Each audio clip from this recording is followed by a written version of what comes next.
Ассалому алейкум дӯстон, хуш омадем ба шабакаи мо. Чанд соат пеш турнири UFC Fight Night ба анҷом расид, ки дар муҳорибаи асосии турнир чемпиони пешинаи UFC дар вазни 61 кг TJ Dillashaw бо дуюм рақами рейтинги вазни 61 кг Кори Сентхаген вохӯрд.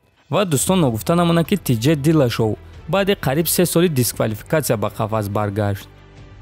муҳориба тамоми 5 раунд идома дод ва дар натиҷа ду довар ғалабаро ба TJ Dillashaw доданд, а як довари дигар боша ғалабаро ба Сентхаген дод ва ҳамин гуна Dillashaw бо қарори на ҳамаи доваро пирӯз шуд.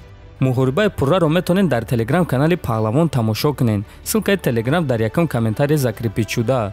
баъди ба анҷом расидани муҳориба, чемпиони пешинаи UFC дар вазни сабук Ҳабиб Нурмагомедов фикрҳои худро дар Твиттер чунин эълон кард: ба ҳисоби ман 3-2 ба фоидаи Сентхаген аз сабаби зарари зиёд расондан. Не ки дар ҳама ҳолат Сентхаген барои любой ҷангвари вазни 61 кг проблема ҳай, навиштааст Нурмагомедов. ва боз Нурмагомедов илова карда навишт: Пётр Ян зидди TJ Dillashaw соли 2022 дар Русия, навиштааст Нурмагомедов. ва дӯстон, худи Пётр Ян ин суханҳои Нурмагомедовро дастгирӣ карда навишт.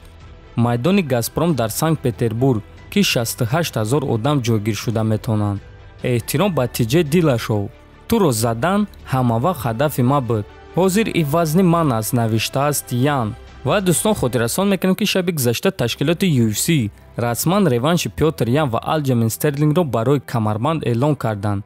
акнун реванши онҳо расман рӯзи 3 октябр дар турнири UFC 267 барои камарбанди вазни 61 кг баргузор мегардад. хотиррасон мекунем, ки дар якум муҳориба чемпион Пётр Ян буд, а Алҷамин Стерлинг боша довталаб буд.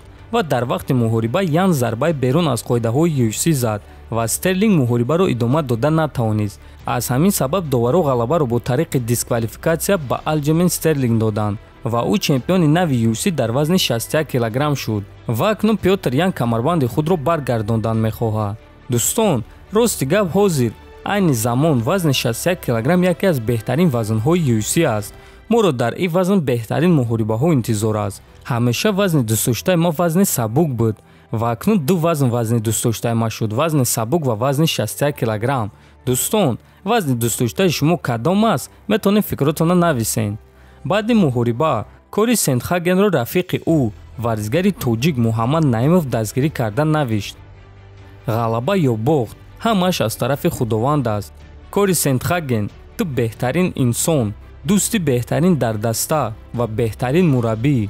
рӯзҳои беҳтарин дар пешанд, навиштааст Наимов.